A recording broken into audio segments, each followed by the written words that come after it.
Welcome back to the Infinite Creators, and I have a lady by the name of Nicole Gordon on this week's episode. Nicole goes by NJ Fit, and she on Instagram that is.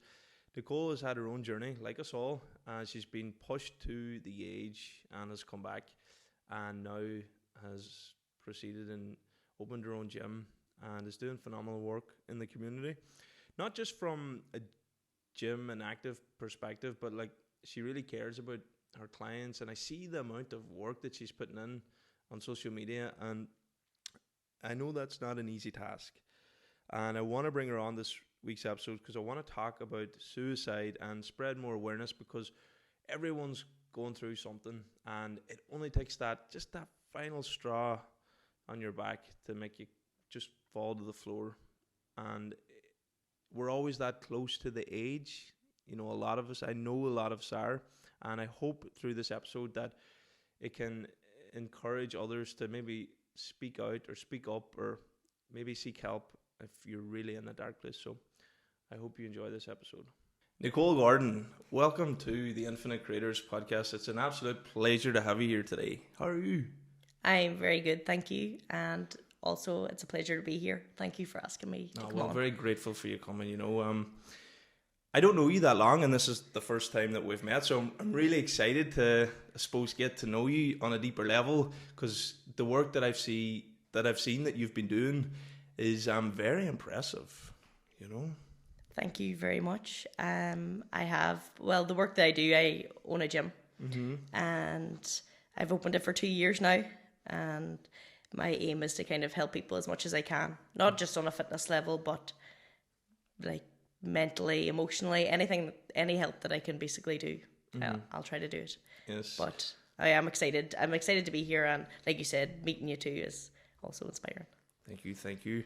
But I suppose to get to that point, where did it all start for Nicole? I would love to hear about, I suppose, your teenage years, you're coming into your 20s, and what was life like? Or maybe you can roll back the years and give me a bit more about Nicole. Well, I obviously, because I help people now, I have had my own struggles, and maybe it's because I didn't really have that much help or people that I would deem that I could reach out to, that I want to try be that person for other people. So it all basically started when I was younger. I had struggles with my mental health. Maybe started off, I'd say primary school. I was quite young, and I never really, until I delved into therapy when I got older, I never really understood what it all meant. But I always remember having this deep sense of sadness over me, but I never portrayed that sadness to anyone. I was always the happy-go-lucky. I was the one that was cheering other people up and making people laugh, making people feel better. But when I was on my own, I had this, it was as if it was another person, maybe another different persona that I had, maybe, like you would say, hanging over me. Like, I remember getting in trouble and inverting my feelings inwards, thinking, oh God, you're the worst in the world.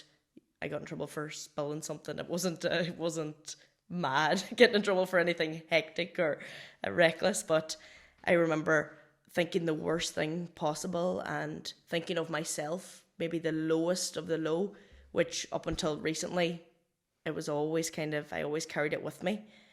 So like maybe when I got then into secondary school, I was able to hide it, but maybe not as well. Like, I feel like my family who are my rocks, by the way, but I feel like they kind of got wee glimpses of it here and there and knew that something was up or something wasn't right or the same, that they would have thought wasn't the same, but it was the same. It was just, I was kind of letting it seep through the cracks at different times, and things got a bit, maybe emotions got a wee bit hard to handle, and out of things that weren't even big situations, but I thought were the end of the world. So I remember... Sorry? Can you tell me a little bit more about, you said when you were a child, there was this element of sadness around you. You know, when you were primary school, I'm taking. Yeah? Yes. Can you give me like maybe examples of what that sadness was like? I feel like it was more of a pressure, like a pressure that I put on myself. So a sadness. So I'm talking maybe 9, 10, 11. Like I would have always been competitive, but the competitive would have came from myself. Like my family, everyone would have supported me in anything I done. I was always very sporty, so I always had to be the best of the best. And if I felt I wasn't going up to that standard, the sadness, I felt that I wasn't good enough, that I wasn't good enough at sport. That would turn into, right, you're not good enough at sport. You're not good enough at life. You're not a good enough daughter. You're not a good enough sister. You're not a good enough friend. So like if there was times that I couldn't make people laugh or I couldn't cheer people up, I would invert that to myself that, oh, you're just not a good enough human being. Like you don't deserve to be here. Like you shouldn't be here. Like I felt like I wasn't fulfilling what was supposed to be fulfilled in life, say. And then is that what carried through then to secondary school? Yeah, well, I tell stories of, well, I only told them on my therapy sessions, maybe, that when I was younger, like, so I get told off, like, I go down and I would, be, like, crying profusely, being like, no, you don't want to be here, you don't, like, and this would carry on until maybe I talk myself out of it, and then the next day I would go on the same, but still have these thoughts in my head, like, no, you shouldn't be here, you don't want to be here, like, you're not good enough. So whenever I transitioned into secondary school, it was quite difficult because my whole primary school I spent like with boys, like, so it was like football with the boys, Gaelic with the boys, and then when I transitioned into secondary school, that's when then you're kind of like the girl groups start, and I kind of thought, oh no, I shouldn't be in a girl group. I was quite the tomboy. I was always the one that wanted to do all the things with the boys because there was less drama. So like secondary school was quite tough. Pardon me.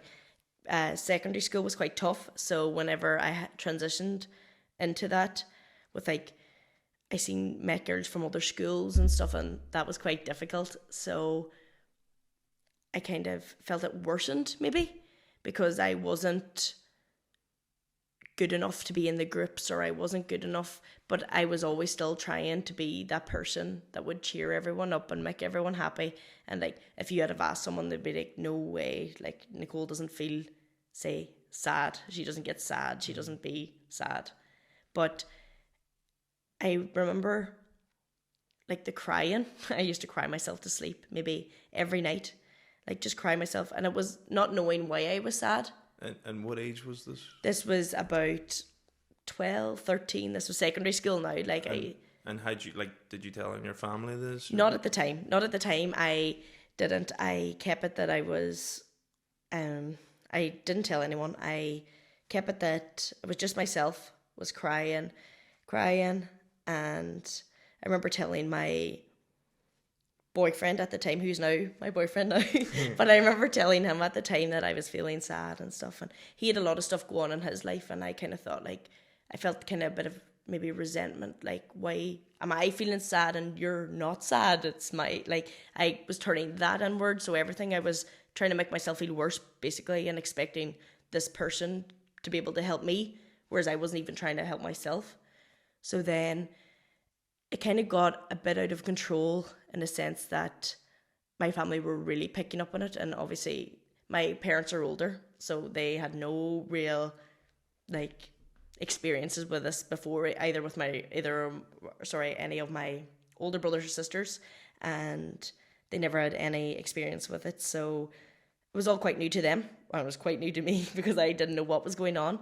So I remember we booked an appointment for the doctor, and they wanted to go see the doctor because they didn't know what was wrong, and the doctor was like, oh, we can give you some tablets or we can give you some medication. And I remember always hearing like about medication and hearing like, oh no, you don't want to be taking medication, you don't want this, you don't want to be taking, like, and I feel like that was kind of delved into me, so I was like really against it. And why were you against it at the time? How old were you at this age now? This was about 14, 15. So your parents had picked up on it? Yeah, they had picked up on it. You didn't talk about it? No. Why didn't you talk about it? Why did you feel that you couldn't talk about it? Because I'd never heard anyone to feel the way that I was feeling. Like I was never exposed to any of that, so I thought I was different. Okay. So I thought I never reached out to anyone because I never heard of anyone that was sad, or people might say like, oh, they're depressed, but like, and I'd be like, oh God, that's sad. Like me crying my eyes out at home, but I'd be like, oh, that's sad. I feel bad for them. Like, but not really turning it around and opening up and admitting that I was also sad. So I was never really exposed to it. I thought with this, to be maybe depressed, that you had to walk around and like not make eye contact and not be able to smile and have really bad things happen to you and like just have a really maybe bad life experience. Like that was my definition of being sad, being depressed. You weren't supposed to have a loving family and be talented and have things going for you, because that just didn't make sense to me at the time, especially being that age. Once I went to a doctor, then they introduced me to a program called Jigsaw. So my family never really knew the extent to my feelings. I tried to hide it for them because I didn't want to hurt them. So I didn't want them to think that, I kind of felt like, oh my God, they're going to blame themselves. Like, so I was blaming me. And then I was like, oh, I don't want them to blame them. Like, especially my parents, like they're gems. I wouldn't. So when I went to this program called Jigsaw, and it was in Buncrana, and I remember I went on a Tuesday and my mum would pick me up from school, and I used to go into my year head in school and leave a note and say, oh, I'm going to the dentist. Like, so I routine dentist every Tuesday. I was going. So I said, right, I'm going to the dentist. And then I remember going up, and it was in Buncrana, and I remembered like taking off my school uniform and putting on like a jacket so no one recognised me and no one knew. I didn't meet anyone in the waiting room, and I'm not even from Buncrana. I didn't know anyone, but maybe through football I was scared.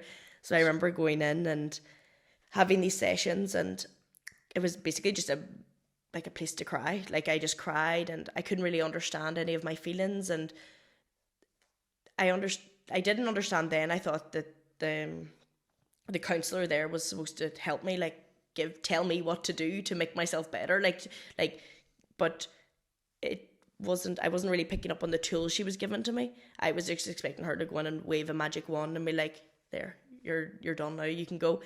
But it kind of all took a turn. I remember when I disclosed, I told her like, no, I didn't want to be here, and I didn't want to be here anymore. I was not. Why was it that you felt that you didn't want to be there anymore? I just felt that this just wasn't the place for me. I just felt I didn't belong. I felt like with all these feelings of not being enough, I couldn't really fight them. And I felt like, okay, there's nothing that I can do to make myself be enough, because I'm trying my hardest at everything. I'm trying to be a nice person. But I felt, even though I realize now I was a really nice person, I thought I was the worst in the world. And I couldn't understand why I thought, oh, I'd be okay if I wasn't here, and my family would be okay if I wasn't here. I thought they'll get up in the morning, they'll be grand, like I was a bit of a burden. So I felt that, and when I disclosed that with the counsellor, she then disclosed that with my mum. And because I felt like this was a breach of trust, even though knowing now that that's a protocol, but there and then I remember just reverting back. So this mask went up. I was okay then. I was okay. I couldn't believe that this counsellor maybe had breached the trust between me and there. Kind of that bond was broken. So I never went back.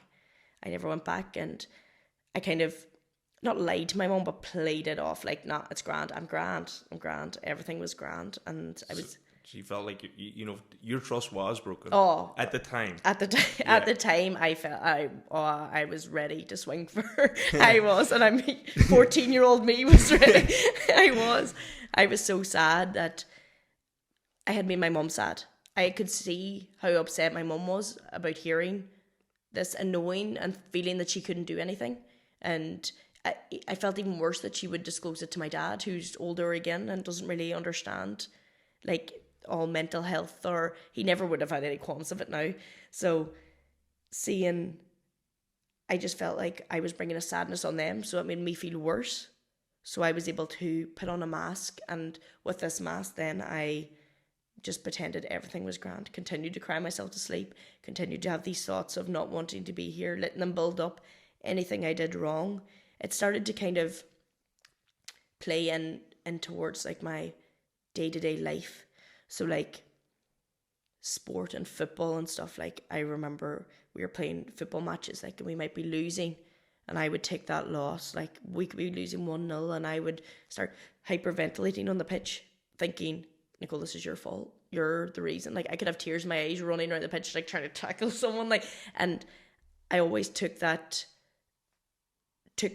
on myself. And then like I was down playing for Ireland and all at the time, so I remember I would drive down, like get the bus down, we'd go down, and when I went down there I couldn't remember how to play football. Like I was just like, what the, like I couldn't tackle, I couldn't kick the ball, I put this pressure on me. I was like, you're not good enough to be here. So I just believed that I wasn't good enough. And then like me and my mum would joke, she'd be like, oh, you're allergic to Dublin. I'd be like, that's what it is. That's what it is. Like I would. And then like I just put this pressure on myself that no one else had put on me, or it wasn't conditioned in me, or it wasn't, like I was never conditioned not to be good enough, like, but it was what myself that I was able to fabricate in my head and mind. So yeah, I actually resonate with that. There was a part of me too that when I was younger in sport, I was like, if I'm not winning, I'm coming last, and I would be like, there would be part of me in the pitch where I'd be hyperventilating too. And we put this pressure on ourselves, and it's like if we're not achieving that, we're not good enough. That's what it was like for me. But through that struggle, then where did that lead you? Coming through your teenage years with feeling that your trust was broken, because it was at the time, and then seeing that it was having another impact on your mother and father. Where did that lead from them? You put a mask up. What followed? Oh, it was a spiral downward. I went through stages of being able to hide it. I remember being in secondary school and I would get my lunch money, and I remember saving my lunch money and booking an appointment with the doctor because I wanted to see. I didn't want to tell my mum I want to go talk to someone, or I need to see someone. So I remember saving my lunch money to pay for the doctor, and I remember going and whatever money that I was given, pocket money or whatever I was given, I saved it, and only because I didn't want to tell my mum that this is what I wanted it for, or I needed money for, or so. Not that I would have needed money, she would have paid, but I wanted to hide it. I wanted to hide it from everyone. So I remember walking up the town and going to the doctors and telling the doctors I felt sad. And for all she knew, that my mum knew that I was there. So she put me on this private, it was like a private CBT, so the cognitive behavioural therapy. So I had that there with it. I had a session with that, and I had to make sure that is it free? Is it free? And yeah, well, it was free. But I remember going to that, and this was all on my own behalf. No one knew about this. So I had gone and I'd went, and I felt like it was a bit too much for me. It was a lot of talking about your feelings and your thoughts. And my feelings was sad. I had no other feelings. And could you understand why you were sad? You were just sad. I couldn't understand why I couldn't understand the sadness that I constantly had. And people the therapist and the doctor would be like, and you feel like you don't want to be here? And I'd be like, yeah. And she'd be like, and all the time. And I'd be like, it's just there in the back of my, I would wake up and I would just think something would happen, but I'd be like, everyone would be happier if I wasn't here. And it was just a constant script maybe in my head that just kept going and kept getting longer, and reasons why I wouldn't be here, reasons why they'd be better off if I wasn't there. So that there happened, and then it got to a stage then that the leaving cert and all was coming up, and that there was what my family and all seen from there would be pressures of just general leaving cert pressures, that you put yourself under for exams. So I was trying my hardest, and I wasn't very studious, but I tried and tried and tried, and then I ended up putting down for courses to go to. I wanted to go to UCD and DCU and do sports and exercise science. I wanted to do that. And then my second choice was another in DCU. It turned out then I didn't get the points to get into sport and exercise science, but I got the points to go into an arts degree in DCU also. Or then my other choices were sports and Sligo and different places in Ireland. So I decided then that I would just scrap sport. I wanted to go to Dublin and go to DCU. So I did a Spanish and politics. No, no interest. I could speak a bit of Spanish, but I had not one interest in politics. Like, so I went down, and all my friends were going to DCU, UCD. They were all going to all these colleges, so I wanted to go, and I went for one semester, and I managed to play on the Gaelic team. So I got on the first Gaelic team, and you get like a scholarship, so you get like a gym membership and all. So I like availed of that. Like every day, I was like missing my lectures. I'll be in the gym or go to training and get. Like I would go home at the weekends, and they'd be like, "How was college?" Top 5 was really bad. This like yeah, I have exam coming up, and I couldn't tell you when the exam. And then I remember then I came to the exams. I did the exams and actually passed them, but I wasn't going back first. I couldn't. I told my mum then, no, I can't do it. Like, and she was like, "Why are you doing it? Like, you don't have to do it." Like, so I decided then not to go back to DCU, and I went then, and the financial officer basically says about the points. He was like, "If you use your scholarship, you can get in here next year for sport and exercise science." I was like, "Brilliant! I'll defer my year. I'll do the same thing." But my life in college was like, I didn't go out. I stayed in my room. I was either in the gym or in my room. Like I wasn't like everyone else was pre-drinking to go out, and I was making up excuses. Now I've training in the morning, but I just didn't usually go out. Why? I feel like I didn't really drink until I was maybe 20, 21. But when I was younger, I would have always went out. So my parents would have let me go out like when I was 15, 16 because they knew I wouldn't drink. Like they had no reason not to trust me. So I feel like I used to see drunk people and they'd be crying all the time. And like they'd be crying or they'd be upset about something or roaring, or they would change their person. Like, so I had this fear that I might disclose that I'm sad. If I drink and the alcohol's in, I might disclose to some random people that I don't really feel good all the time. So that was quite a fear that kind of stuck by me for a long time. It stuck by me that I would go out and all my friends would be drunk and I would listen to them cry to anything, but it just couldn't have been me. Like I wouldn't allow it to be me. So whenever then, after my college, I decided to go to Santa Ponsa. So I went there and worked. I'd been on a few holidays there and I decided to go there and work for the summer. There I didn't drink. The first year I didn't drink and I just worked. And then the second year I started getting into drinking, but I decided to go back for my summer. So I deferred college. I was off for the year. I went back, and there I just felt like I didn't have to pretend to be this person. Like I didn't have any other pressures, or no one knew me, so I could just be who I wanted, basically. With Jigsaw again, your trust was broken. You felt back in the same place that you were before. You know, with like how they had dealt with the situation where you wanted to do something for yourself in silence, and how was that? Yeah, yes, I felt a bit helpless then. I felt like I've heard of celebrities and stuff doing therapy and stuff, and it's just my experiences were never what I had imagined. And then I thought that I was that bad that they were sending me to hospital, and I had no idea what the hospital entailed, but from videos or movies and stuff, I just like what I had depicted as being signed into a hospital was like straitjackets and medicine, like chloroform to knock you out, and that's the kind of things that I had pictured and thought, no, I don't want that. So I think I was quite skeptical, I'd say, or scared.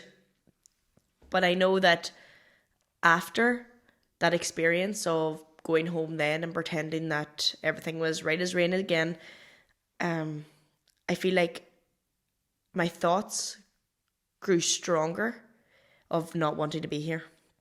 They grew stronger because I felt helpless, because I felt like, no, I'm not going to get any help. I'm just going to be sent away and that's it. And I couldn't bear to have people know that I was in hospital. If I was scared that anyone had even seen me in A&E that day, I was trying to think of excuses that I had a sore stomach or had a bad headache or I fell down the stairs. I was trying to think of things because I didn't want people to see me in that light of not being okay. So that was quite tough. But as time went on and my feelings got worse and I still hadn't disclosed with anyone how I actually felt and that I didn't, well, except a medical professional, that I didn't want to be here.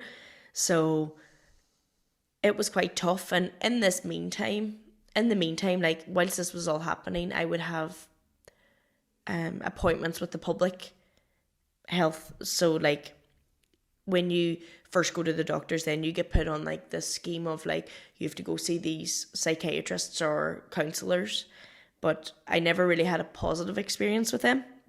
That was maybe due, I don't know. I used to go in and like they would come in with a big file and be like, and how are you today? And I would have tears in my eyes and I wouldn't know how to express how I felt.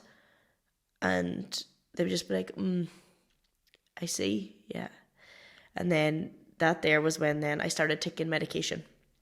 So they'd prescribe me with tablets, and maybe against everyone's will, like my family, like maybe my mum's will, like she was always scared, like, no, don't, you'll get addicted to them. You'll get addicted to these tablets.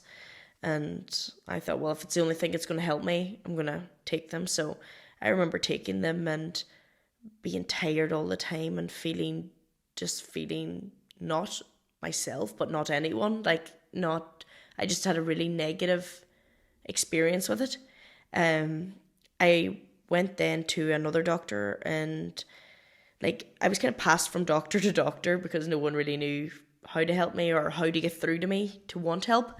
And I remember the doctor saying that the medication was like a football boot. They said, they'd put it in my terms, like a football boot, that the football boot wasn't going to kick the bar over the ball or the ball over the bar, but it would help me put it over the bar. So I kind of understood it that way, that tablets weren't going to help me. So they were going to just assist me helping myself, or maybe control whatever hormones in my head that they were telling me was the problem. But if they weren't going to help me, I didn't want them. So I decided, no, I scrapped them and until anyone went off them, and kind of had the whole withdrawals of any medication, I suppose, that you take and things. Then I realised that my thoughts were getting up and heavy again, and I decided, no, I didn't want to be here anymore. I was like, no, that's it. So I remember, and I went to the Foyle Bridge, so the big bridge in Derry. I went there on my own. And I remember I was supposed to meet friends. Why did you go there? I just didn't want to be here anymore. I just thought, no, that's it. Like, there's no one there to help you. You can't help yourself. You're not good enough to be here. You shouldn't be here. All these thoughts were just constantly playing in my mind. I remember driving there and I had tears in my eyes, and I was supposed to meet friends that night, and I was like, yeah, I'll be there. But I got dressed up to go meet them, and I didn't go meet them. I drove to Derry, and I remember I was on the bridge, and I walked over and back and over and back and over and back, and I had tears in my eyes, and I was walking at a pace that you wouldn't be noticed, no one would notice that, or no one would try to help me, or no one, I was just like everyone else that was walking there that day, I was just trying to be normal, I didn't make conversation with anyone. I didn't. And I remember I walked down as far as my car again, and I kind of, I was hyping myself up. I felt like I didn't have the urge to do it, but I wanted to find the urge to do it. So I was there at my car, and I was trying to hype myself up and be like, right, Nicole, come on. You think about this every day. This is what you're thinking. So I went up and I walked up, and there was an insignia car, and I looked and I was like, that's an undercover guard. And I was like, so then I started being like, oh my God, what did I do? I knew. But that kind of never passed me. And the police officer like jumped over the railing, like came over and was there, and I was stood, and he was like, hello, how are you? And I had tears in my eyes, and then the mask went straight up. I was like, hello, how are you? How's things?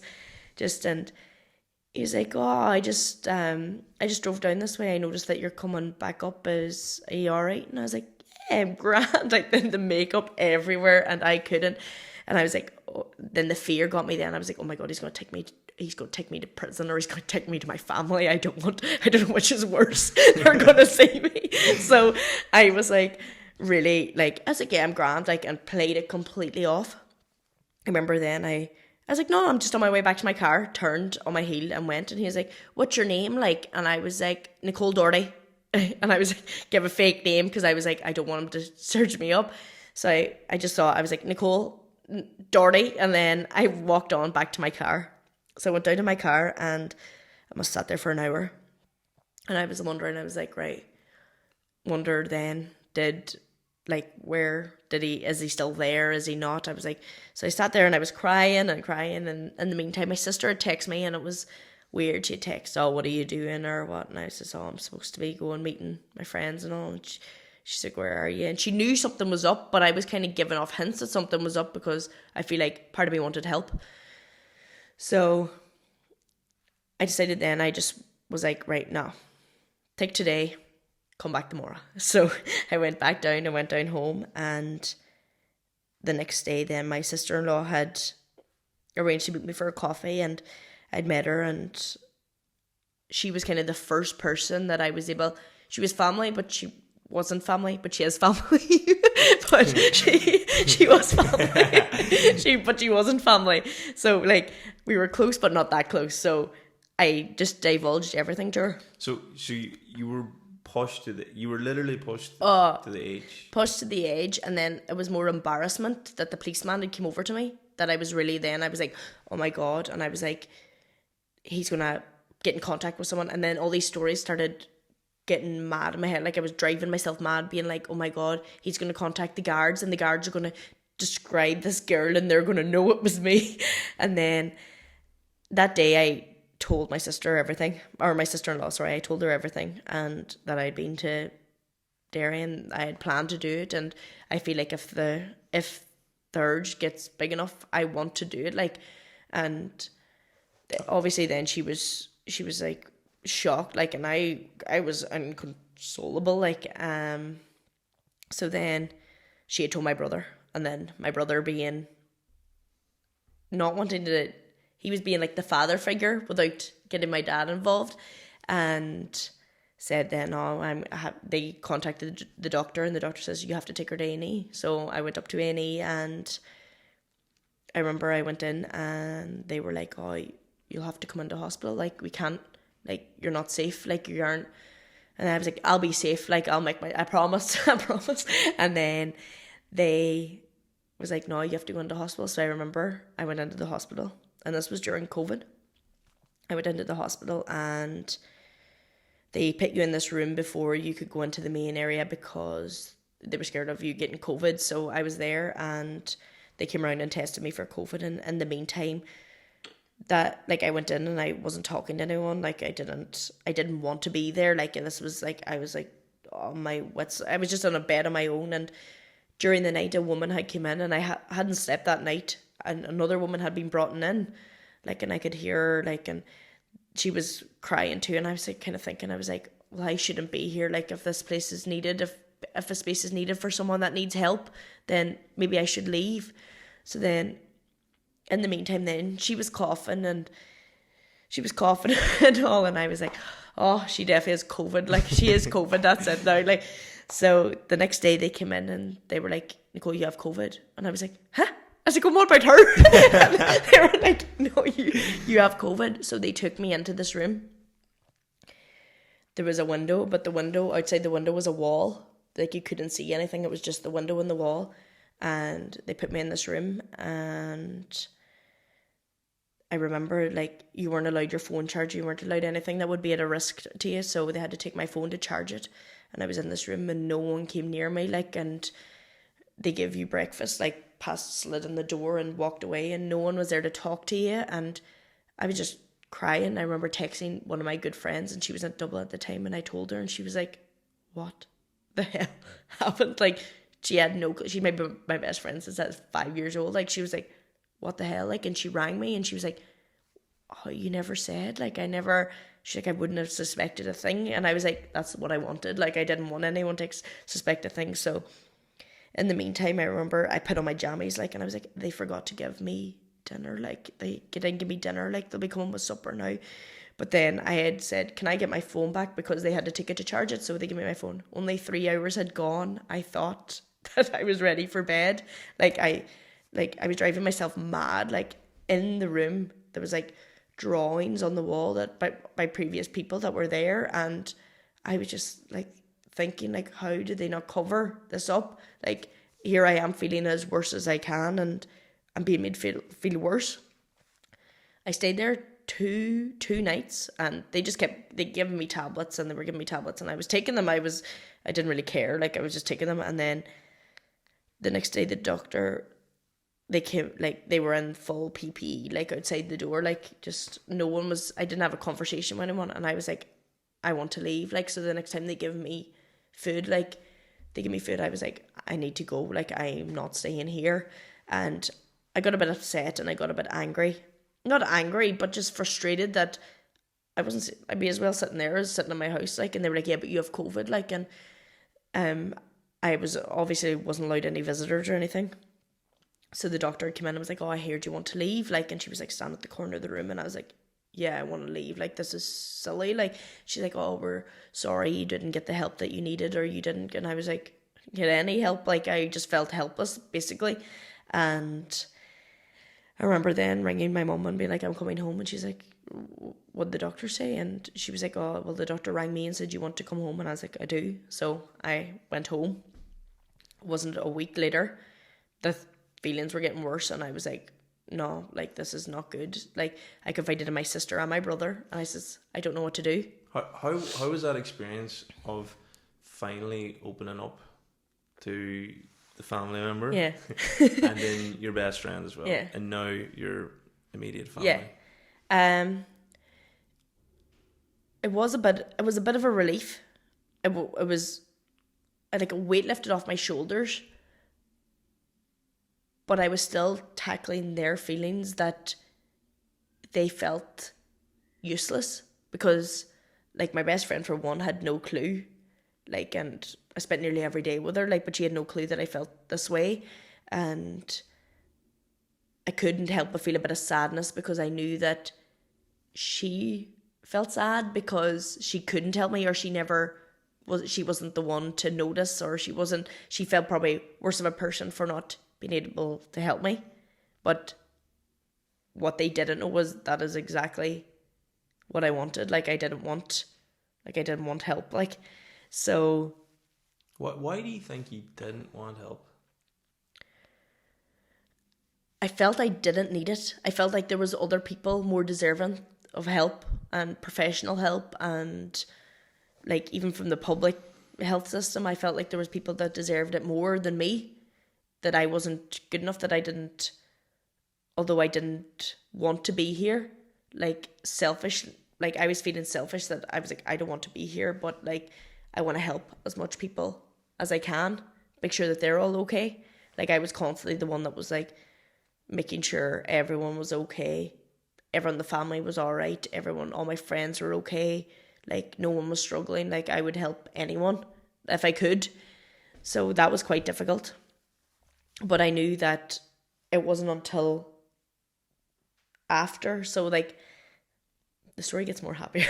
So after the next time then that I went into hospital, like, my brother and sister were basically like, you're going back into hospital. And I was like, they were like, no, the doctor says, like, you have to. And I was like, if you put me in there, I'm never speaking to the two of you ever again. Like, and my other sister was in Australia, so she didn't have a clue what was going on, and I wanted it that way. But I was like, if you do, I'm never speaking. They were like, fine, we don't care, grand. And the two of them were rebelling against me, so I was like, so I remember they took me up. My sister was like, well, just go up and see what they have to say. The doctor wants to meet you. You give him COVID after all. And I was like, right. So I went up and I met the doctor, and he was like, right, I know you had a different experience, but it's going to be different this time. And I was like, no, no. So I was there for about an hour arguing. My sister came in and she was like, just go in, like, and I was like, right. She went to hug me. I was like, don't touch me. I was like, don't touch me. Don't touch me. I was like, we're not speaking now. Like, and I was like, nah, don't touch me. And so I was like, yeah, grand, whatever. Bring up stuff. I was like, I'll stay. And then, like, such a drama queen. So then I went into the room, like, and they were like, oh, welcome back, Nicole. And I was like, I do not want to be here. Like, and I was so upset. But then I got into another place. Like, so I got into the main area, which is horrible.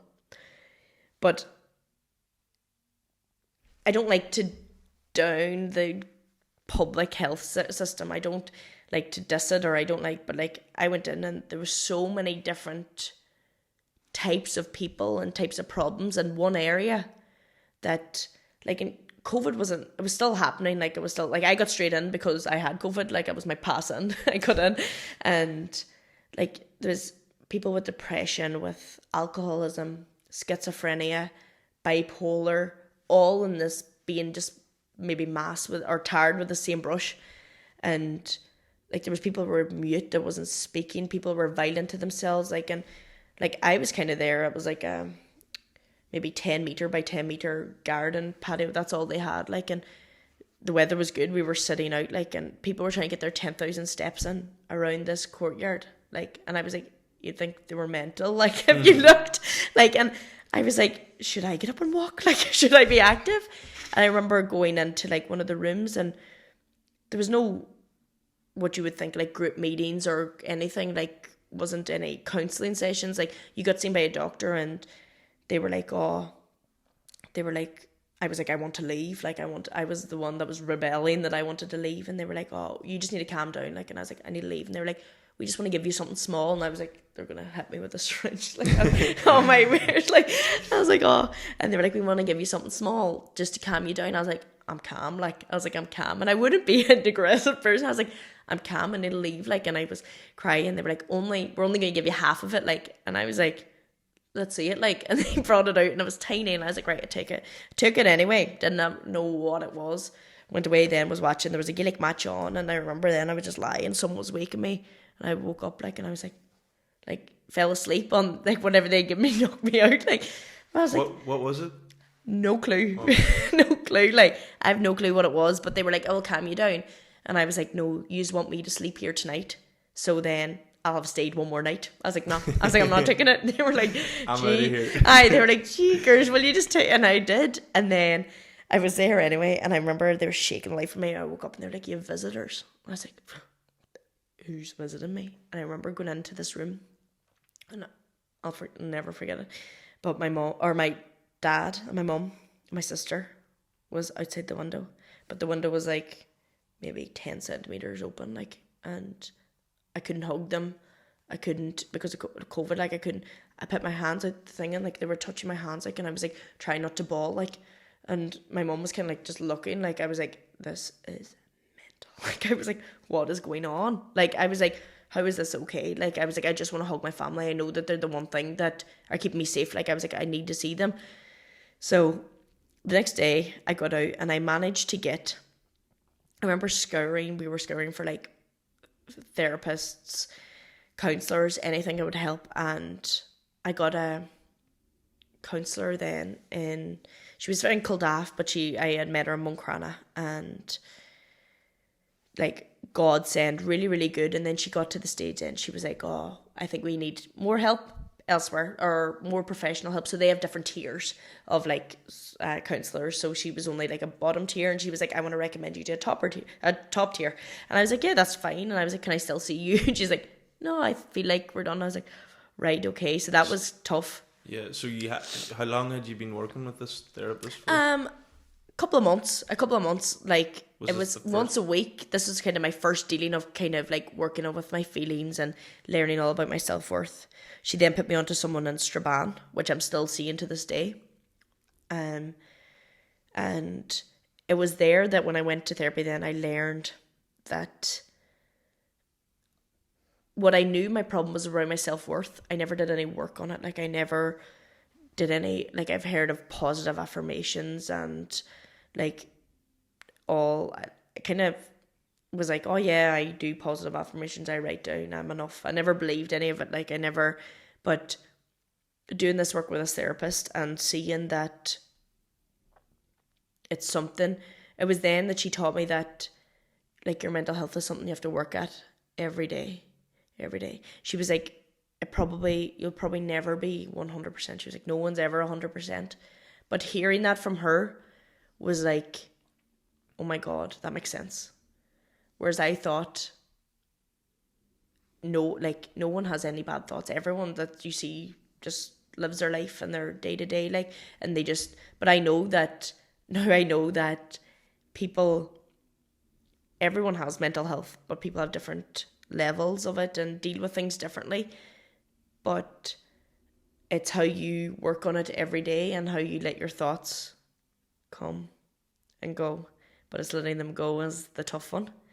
So I've done a lot of inner work on myself because I realize that I can't help other people if I don't help myself.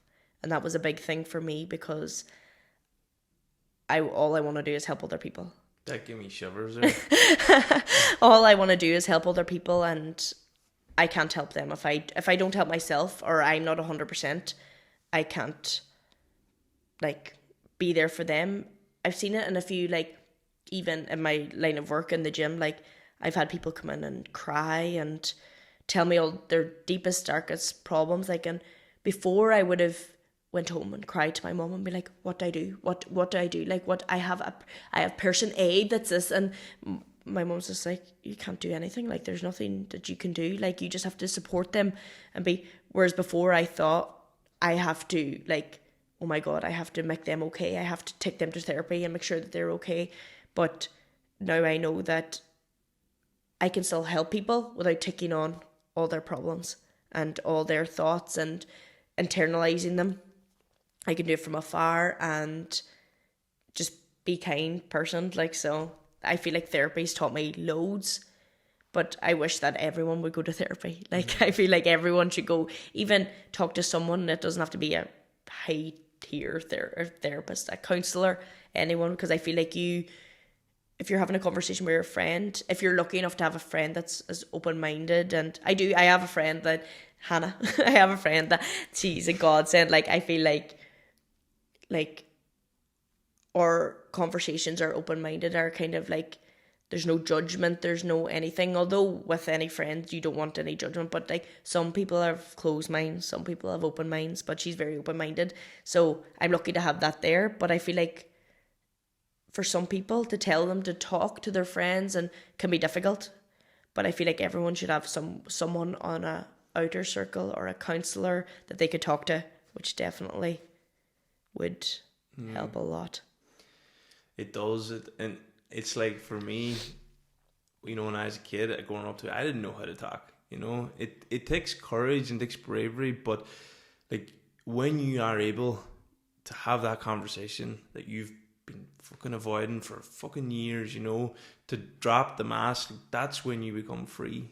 You know, you let go of that weight that you've been carrying for so long. And sometimes we have to be pushed right to the edge. Like, you know, you were pushed right to the fucking edge of like nearly jumping off a bridge, but you made the choice of talking, you know, where some people, unfortunately, you know, they don't, they do step over the edge, you know. I feel whenever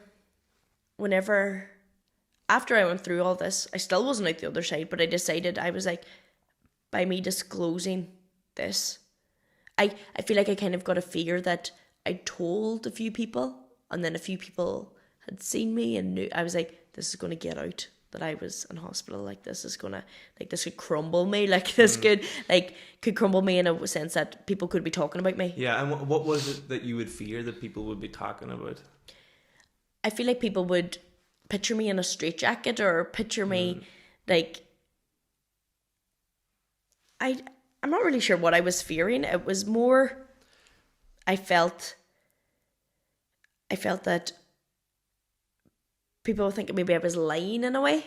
Do you know what I mean? That I wasn't, like, so when I was able to share my story, and when so I put it on social media that I'd been feeling the way I'd been feeling, And next thing, the floodgates open, like my inbox, the messages, like men, women, boys, girls, like literally floods of people feeling similar way and couldn't believe, like people apologizing to me, people that had known me apologizing to me for me feeling this way because they had never picked up on it.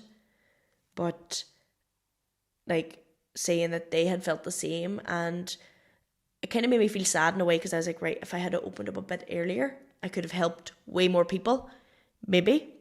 But I feel like that they're being able to help people seeing like, all right, okay, everything's not good. Like everything's not always going to be good. She's not this person, that she's not invincible. Like people were writing to me being like, oh, my daughter looks up to you. Like, and I'd be like, what do you mean she looks up to me? Like, what? Who am I to be looked up on, like up at? Like, I feel like they were like, oh, thank you so much for being like showing maybe a more human side. Like, but I just wish I had known that when I was younger, that I would have maybe even taught in schools the tools of how to deal with thoughts and feelings, and that it's normal. Like, yes, it's okay to not be okay. Exactly. But is it in a way that we just say like, oh, it's okay? But if you're not okay, there's help there. Like, people need to be helped. Like, people think,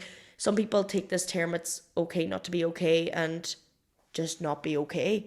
Like, we need to realize that things can get better and there's help out there for everyone. And like, it took me like a few doctors, a few things to find one that I click with, that I gelled with, that like before I definitely went to like a counselor that I hated, like, and went out of there being like, nope, not for me. And like, talking to my therapist now, she says it happens all the time. Like, people come in and they just don't gel, or they don't feel that they can open. Like, there's some men that go to her that don't feel that they can open up, or there's some women that go and feel like, no, they relate too much. So it's kind of finding the person that works for you.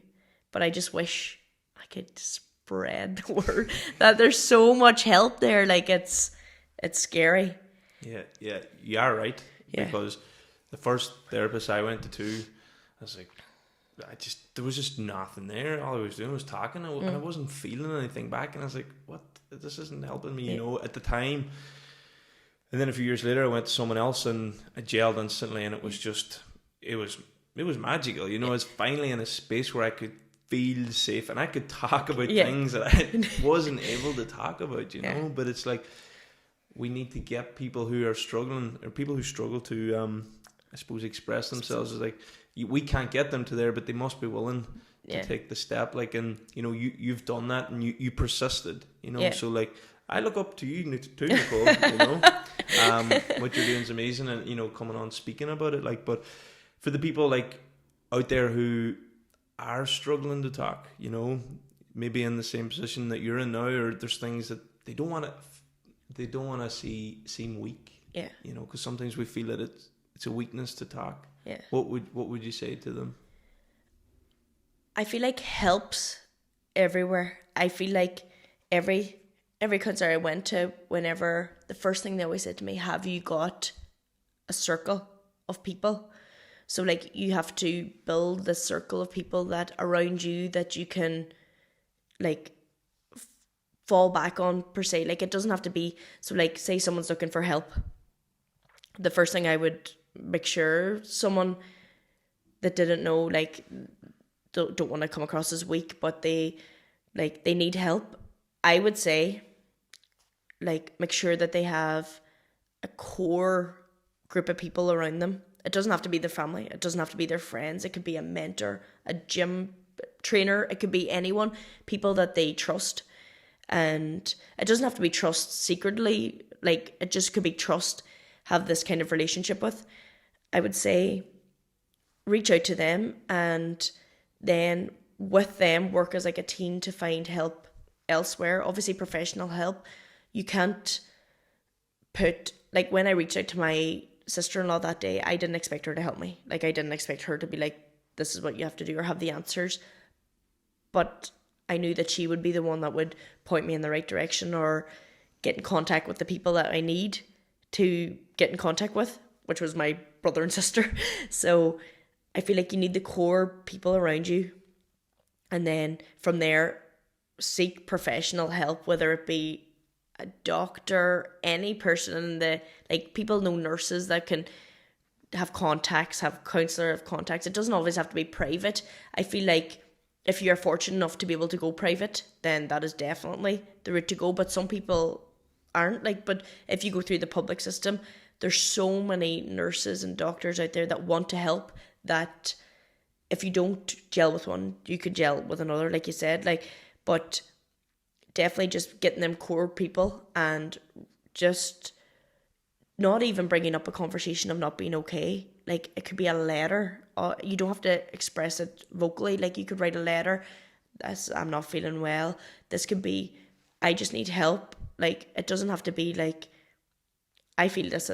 You don't have to disclose that information, but definitely just asking for help. And I need help. My mental health isn't very good. My thoughts haven't been good.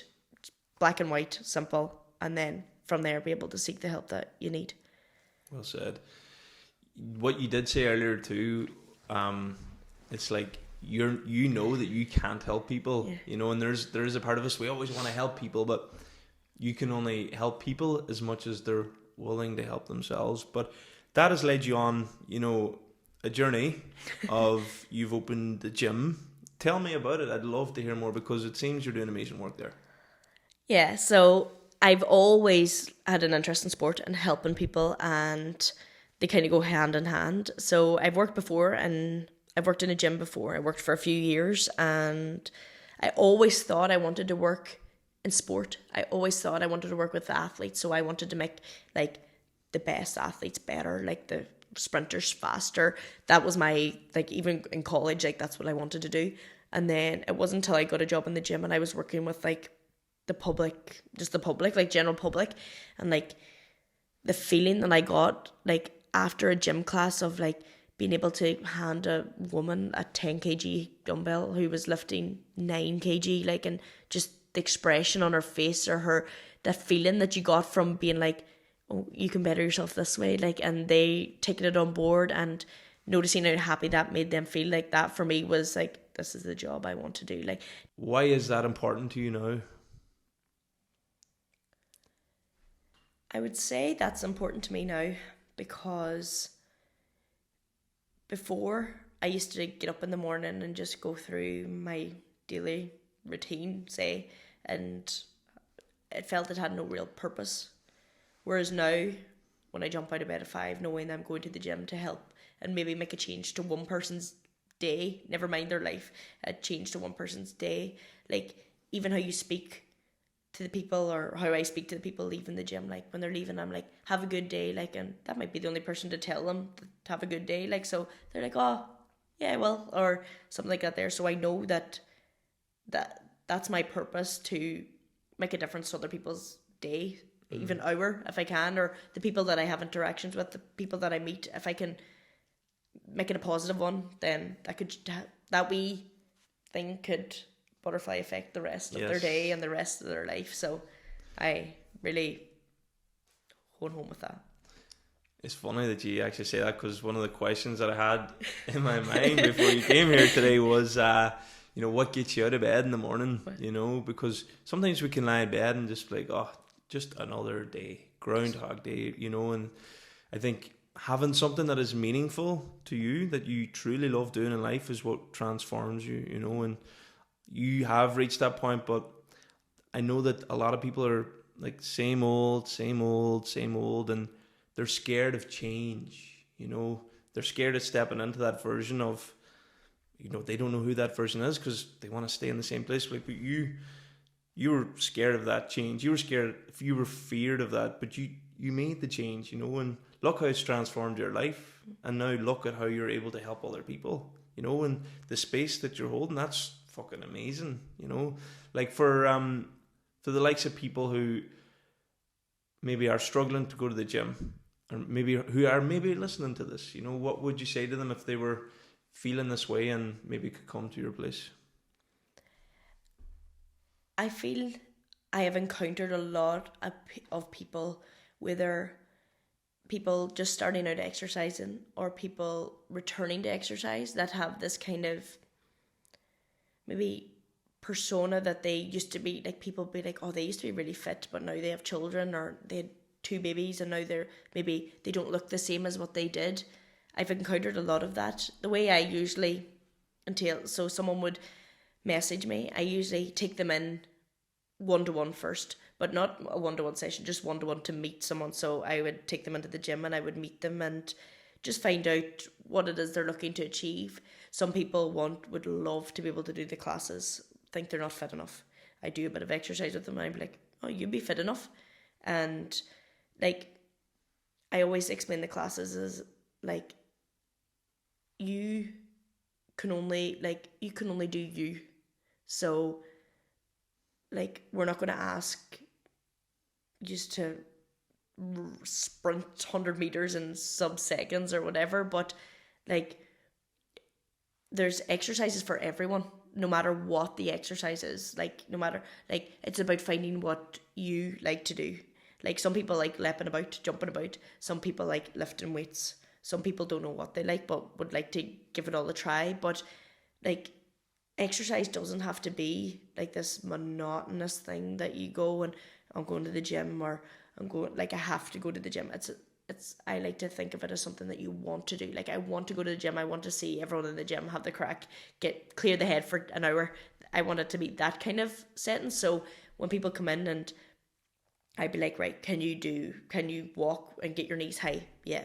Can you sit down on the bench and get back up? Yeah. Like, they're the kind of things that if you can do that, then you can join the classes. Because I always use my mum as an example. So she's 64. So I'd be like, right, I could tell people, right, we're going to squat with weights. Like, and I'd look down and she'd have the weight on the ground squatting down and like, and she'd be like, I'll just do this. Like, and I'd be like, I don't care what you're doing as long as you're moving.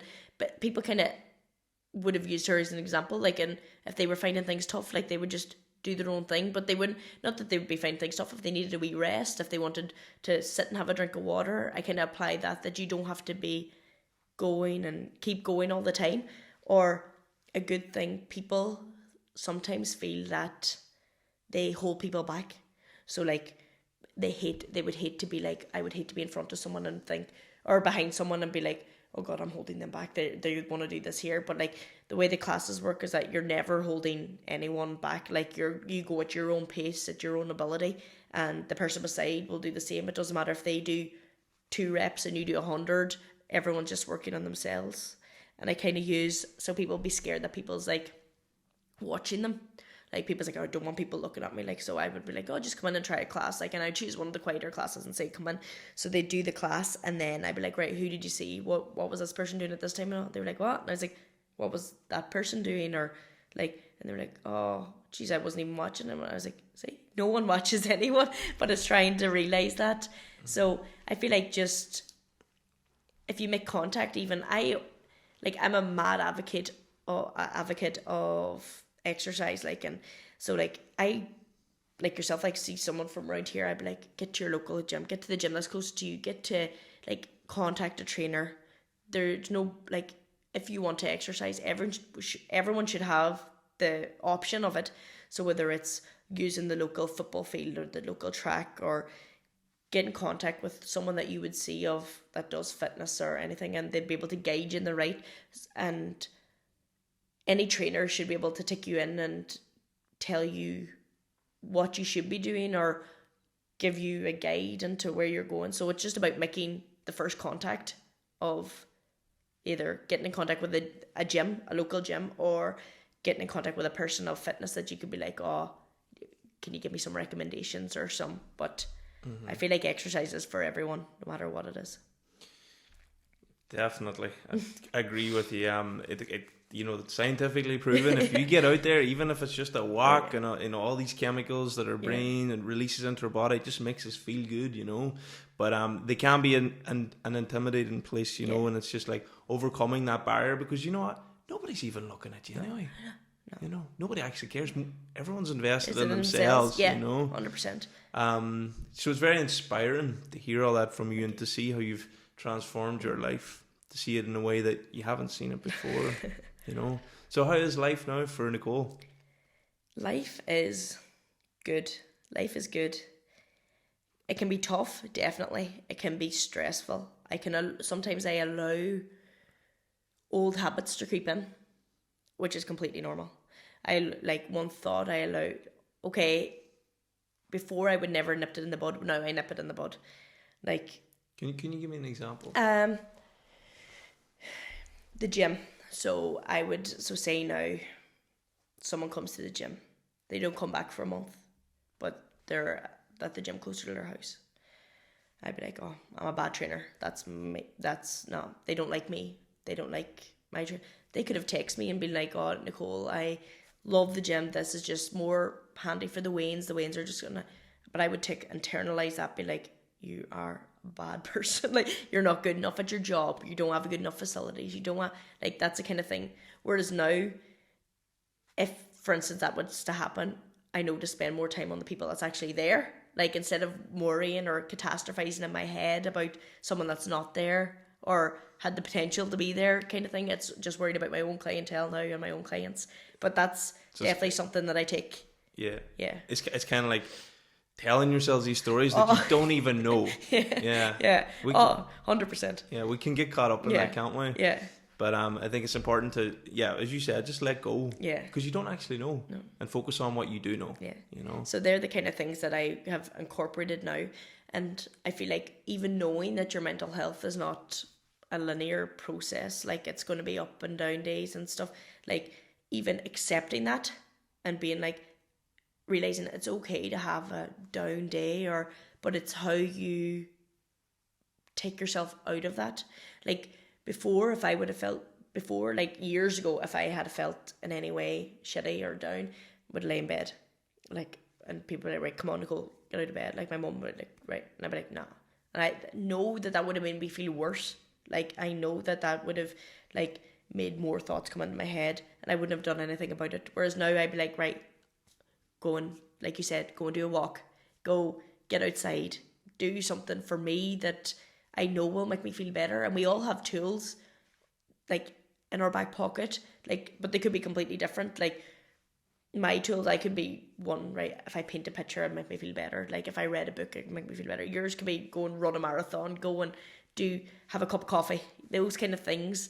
But it's finding those for yourself and realising that we all have the ability to make ourselves feel better, as well as make ourselves feel worse, but definitely make ourselves feel better. So I feel like knowing my own tools is something that's definitely helped me in this process. That's amazing. Because I kind of, like, I felt the same too, you know, growing up and all that jazz. And then it's just like, how do you feel good? Like, you have to understand what it's like to feel bad, to feel good. But it's really like feeling, or really guiding yourself along the middle and feeling balanced, you know. And like, there would have been times where I had to lay in bed, and it's because I didn't want to get out, but like, it's the worst thing you can do. And now it's just like, my tool is, people think, how do you stay positive all the time? Or people have said that to me. I'm like, you're not with me all the time. Like, I have my fucking shit days too, you know, but I just know that just comes with it, you know. But anytime I do, I have my tools. I just go for a walk, leave my phone, and away I go in nature, you know, and just resets me, brings me back to me, you know. Yeah. I feel like you mentioned the phone as a massive, like, I feel like nowadays people are so, like, honed in on, like, social media.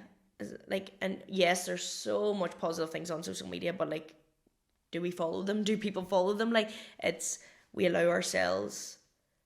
I was actually having a conversation with my brother yesterday about children and social media, and I was saying, I say it's tough raising a child in this day and age, and he's like, oh no, you can monitor and all. And I was like, but can you actually monitor the things and the conditioning and all? That's another. Yeah, definitely challenging, because we get caught up in the comparison. This person's wearing that, they're way here, they bought this, they bought that, and then it's just like, oh, back down that spiral. Yeah. You know, so, but it's hard to get that through to kids, you know, because it's like when we're teenagers, we always want to fit in, you know, we want to be the cool kid, you know, but it's just part of growing up, and it's our challenge to overcome that, you know. Nicole, it's been amazing chatting to you. Do you know that? Thank you. It's so nice and refreshing just to sit down with you and, just for you to be vulnerable and to share your deepest self, you know, for the greater good of other people. Well, thank you for having me here and offering the space for me to be vulnerable and maybe help a few people and their journeys, whether they're just starting or at the end of it. So I have no doubt. I have no doubt that will help people, you know, because like I know there's a lot of suicides going on at the minute, more than I've kind of ever been exposed to, and there's no more. Like this is such an important time, you know, just so for you to share that experience. Maybe there is one person out there who's feeling that way you will change that in them, you know. Well, if one person, that's enough for me. I'm sure you will. Nicole, thank you very much. Thank you. Thank you. That's all from Nicole. I really enjoyed that conversation, and I hope you did too. There's a lot of lessons in there, and a lot of resilience and strength, and it's admirable to see how far she's come and to share her journey.